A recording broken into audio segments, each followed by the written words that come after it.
They are wrong. You take a life, you aim a gun where there's human beings. That's murder. Giffin's defense lawyer, Derek Jugnoth, says his client is relieved to possibly return to parent his own children. Yeah, well, there's no question Mr. Giffin is relieved with the verdict from a legal standpoint, but the reality remains of the tragedy that occurred back in March of 2019, and he has to live with that reality the rest of his life, knowing that he took another's life. But for Melody, a young man, and her daughter, Kyla Rose, who dances for her brother, some positive change needs to come from this tragedy. Times need to change. Things need to change. I hope they learn from their decisions from today. We're not here to create riots. Today's different. Look at us being peaceful. That's the way it should be. We're all getting along, all of us here. And that's the way it should be. Tamara Pimentel, APTN National News, Calgary. Now to Edmonton, where Bradley Barton has been sentenced to 12.5 years in prison for killing Cindy Gladue. Gladue was found dead in a bathtub in Bradley Barton's Edmonton hotel room just over 10 years ago. Edmonton police charged Barton just days later, but he was acquitted of first-degree murder in 2015. In 2019, the Supreme Court of Canada ordered a new trial, and in February, Barton was convicted of manslaughter. He was sentenced today in Edmonton. John Murray reports on that decision. Today, Bradley Barton was sentenced to 12.5 years for the horrific assault and killing of Cindy Gladue. Alberta Court Justice Stephen Hillier said Barton had an intolerable level of blameworthiness. He failed to get medical help and misled investigators. Hillier said some of Barton's actions were deliberate, like blaming co-workers and hiding a towel. Barton's defense argued those lies were made up in a panic, but the judge wasn't having that, saying his guilt was proven beyond a reasonable doubt. Crown prosecutors were seeking an 18 to 20 year sentence, while the defense argued Barton only deserved 5 to 9 years. Barton will serve 11 years, 7 months after credit for time served. John Murray, APTN National News, Edmonton. To the East Coast now, and in southwestern Nova Scotia, the Mi'kmaq are harvesting lobster following their own food social fishery plan. But they say a large presence of police and fishery officers is intimidating and infringing on their treaty rights. Angel Moore was on the waters with the Mi'kmaq fishers and brings us this story.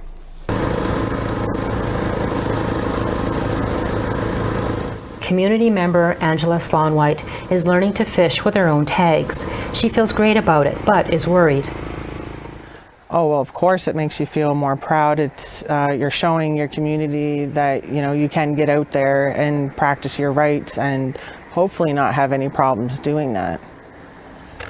Shai Francis says officers are around the wharf every day. She spoke with a fisheries officer last month. When they told me they wanted to know when we were going out, I even asked them why, because you're gonna handcuff us, you're gonna charge us even before we get out in the water. Like, the Department of Fisheries and Oceans vessel was visible on St. Mary's Bay with lobster traps on board. Sabaganagati lobster harvesters are fishing for food, social, and ceremony, and were worried those traps had been seized from a community member. Francis says there's been more RCMP and DFO present in the last few weeks. That they're not working with us. If they were working with us, then we wouldn't have, our people wouldn't feel so attacked. When they're going up to our boats and they're asking for identification and whatnot, like, it feels like we've done something wrong when we actually didn't. The Fisheries Department would not confirm they hauled traps, but did say if fisheries officers are hauling and inspecting fishing gear, they would be performing this lawful activity to ensure that gear is set and fishing is in compliance with the Fisheries Act. Chief Mike Sachs spoke with the department. So I'm not sure if it was from other communities or untagged traps from other people as well. I'm not sure what it was. But they did tell me that they would not be taking our food, social, ceremonial lobster traps. Sabaganagadi's new food, social, and ceremony plan increases 3 lobster traps to 5, and the option to sell 25% of their catch to offset the costs. The plan has been sent to the Department of Fisheries, who told APTN they are reviewing the document. SAC says, We just sent in our plan to make them aware of it. And we approved it, so that's all that matters in my mind. The Department of Fisheries did not confirm an increased presence of officers in the area, but did say, high visibility patrols occurring in St. Mary's Bay, which may be perceived as an increase in fishery officer presence to promote compliance with the Fisheries Act. However, the RCMP did confirm an increased presence. Numerous vehicles are at the Metagan Fire Department. We have additional resources in the area as a precautionary measure in consideration of our role of promoting public safety and investigating criminal activity. However, Frances says she feels intimidated and fears her gear and catch will be seized. They ain't here to protect us, they're here to monitor us to see when they're going to attack us and make any excuse to come after us. As the fishery continues, the Mi'kmaq are protecting themselves. The Sabaganagadi fisheries have a guardian zipping around the water on a Zodiac, making sure the Mi'kmaq fishery fleet is safe. Angel Moore, APTN National News, Saulnieville, Nova Scotia. In Manitoba, the RCMP have revealed details of an investigation into sexual abuse at the former Fort Alexander Residential School in Saugeen First Nation. More than a decade ago, the RCMP's Major Crime Services began gathering information to determine what took place following allegations of sexual abuse at the Fort Alexander Residential School. A year later, a criminal investigation was launched. Throughout it, officers spoke to or interacted with more than 700 people from across North America. With more, here's Daryl Stranger. While the RCMP does not normally comment on ongoing investigations, they felt this time it was in the public's best interest to provide information. Now, the Fort Alexander Residential School is in operation from 1905 until 1970. Investigators traveled to Ottawa to review available archive records to identify anyone involved. Investigators also searched the Manitoba archives to gather further historical information. Now, 75 witnesses and victim statements were obtained by police, and as a result, an investigative court package was sent to prosecution services to provide advice regarding charges. Now, Manitoba RCMP said this is the only investigation they have ongoing regarding residential schools in the province. I did reach out to RCMP headquarters asking if there were any other investigations like this, but I did not hear back from them by our airtime. Now, First Nations leaders and organizations have also been in contact with the RCMP, including the Assembly of Manitoba Chiefs and the Southern Chiefs Organization. Saugeen Chief Derek Henderson did provide the following statement. Violation of the privacy rights of those involved in this investigation will not only cause further trauma to everyone involved, but also potentially compromise this highly sensitive investigation.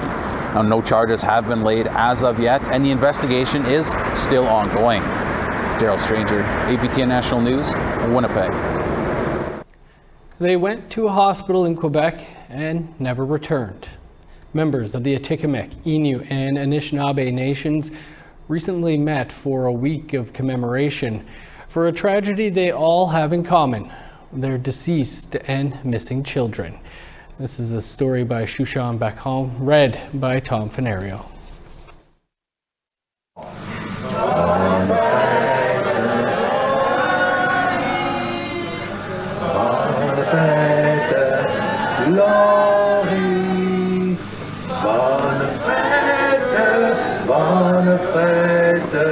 Happy Birthday is usually sung during a celebration, but not this time. In this case, Viviane Echaquan Nikwe is singing for her sister Loriana Echaquan. Loriana was born in 1973, but after being transported by plane to a hospital from her remote community of Manawan, she died without the accompaniment of her parents. Parce que quand ma soeur est décédée, j'avais 12 ans. Puis ma mère, elle disait, nous a demandé au dispensaire, c'est là qu'ils ont appelé pour l'annoncer, la mauvaise nouvelle. Ils ont dit que bébé Chacon est décédé. Dozens gathered at a traditional campsite for the Atikamekw Nation to remember children who went missing or died during the 50s, 60s, and 70s in Quebec. The circumstances are often similar to what Echaquanikwe describes. A child gets sick in a remote community, is taken elsewhere without a parent, then never returns. Many families never saw a body or a burial.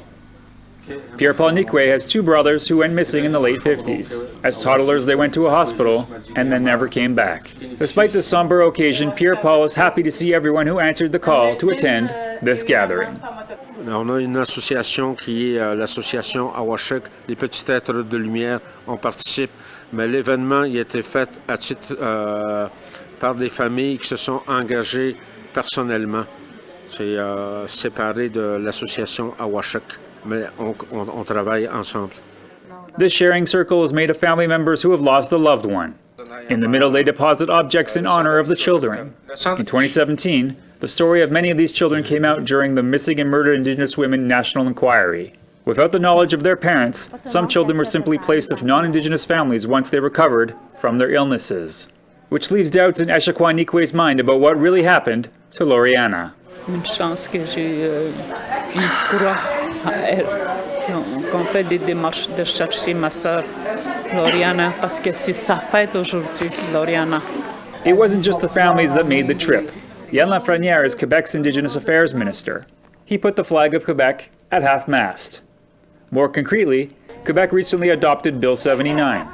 It authorizes access to medical files for the families of missing or deceased Indigenous children that were admitted to a hospital.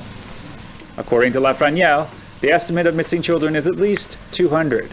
A meeting of families from the Awashak Association will take place in Quebec next September after the law comes into force. Moi, comme père de famille de deux jeunes filles, si mes enfants disparaissent en allant chercher des soins de santé, est-ce qu'il y a quelque chose qui va combler ma rage ou ma tristesse ou mon inquiétude? C'est de savoir est-ce que mes enfants sont encore vivants? Si oui, sont où? On n'en fera jamais assez, c'est clair, mais il faut commencer à quelque part.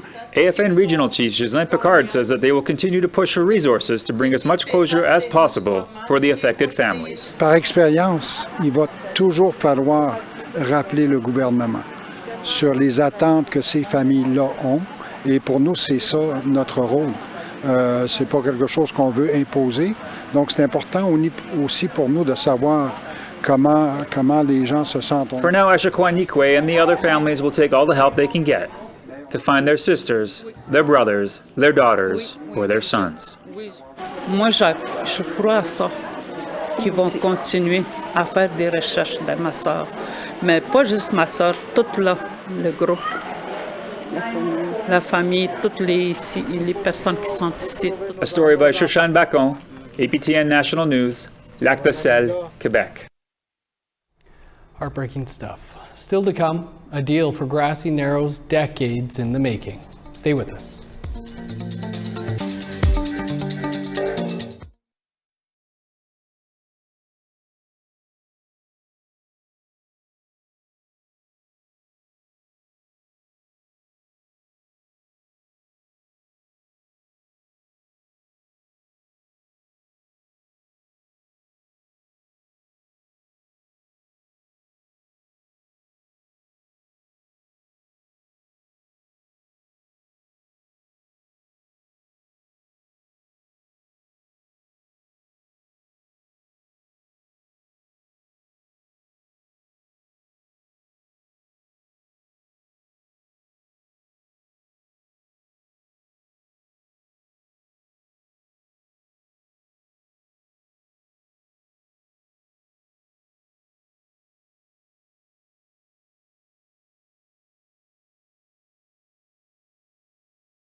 Welcome back.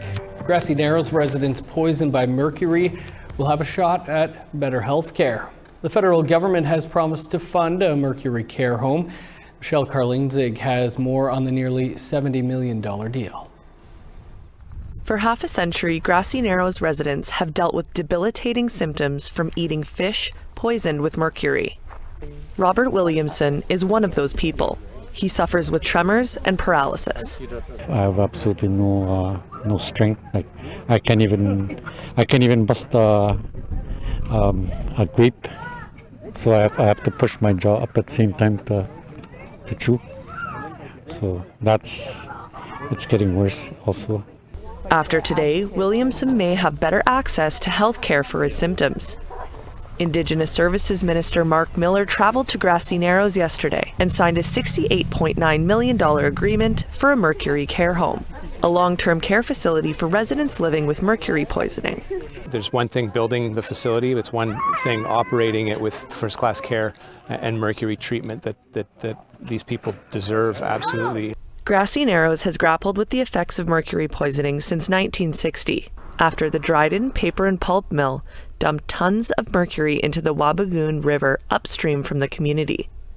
A report from 2017 indicated that roughly 90% of the community is living with symptoms of poisoning. Chief Randy Forbister says the signing marked decades of hard work. I'm very honored to be signing, that agreement.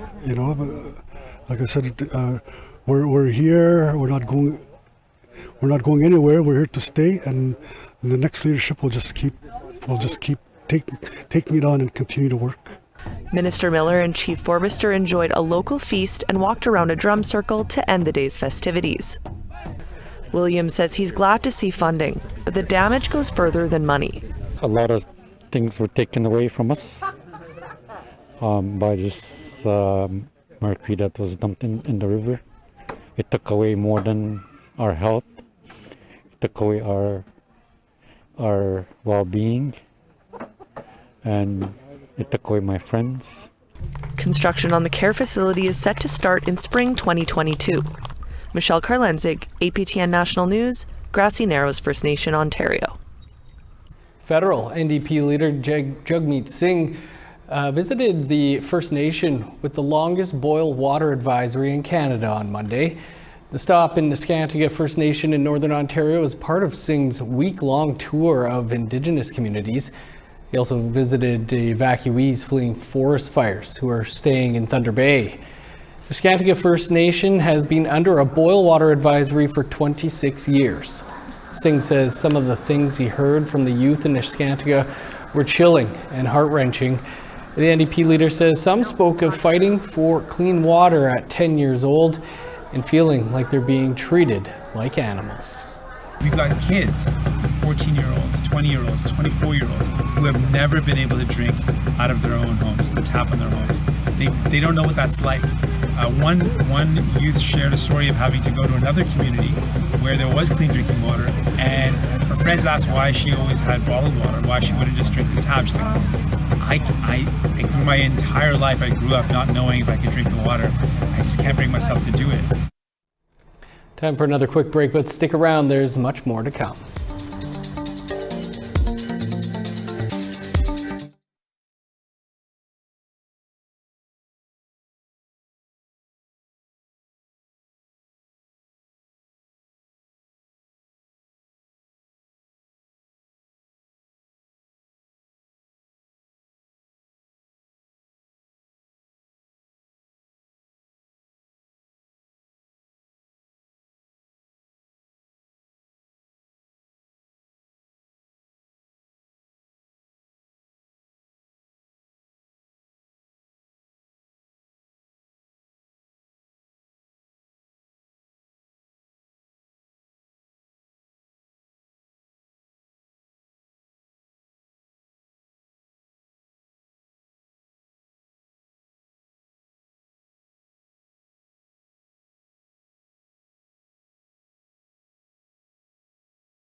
Welcome back.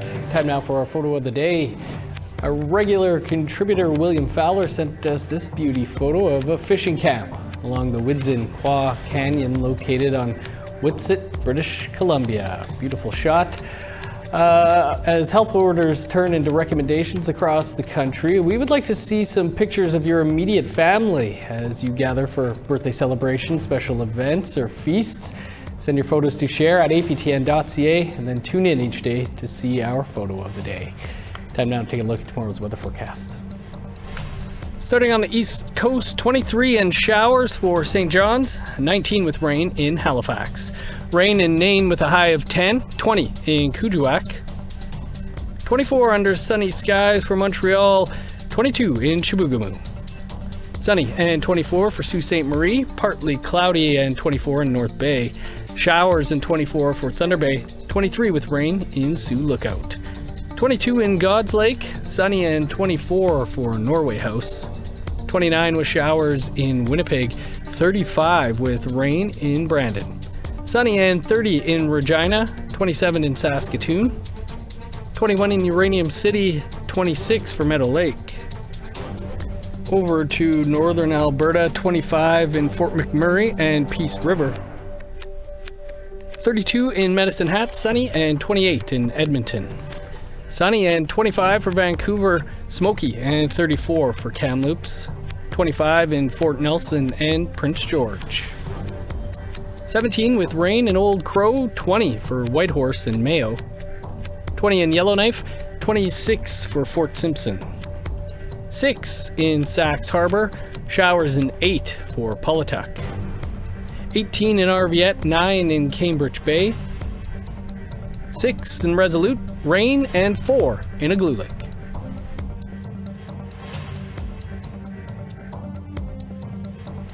Well, sometimes finding your true love takes a lifetime. That's true for these two endangered Galapagos tortoises in Australia who've had their first virtual date over FaceTime. 70-year-old Hugo has been waiting on his mate, Estrella, and her arrival since early 2020. Her transfer from Germany was postponed due to COVID-19.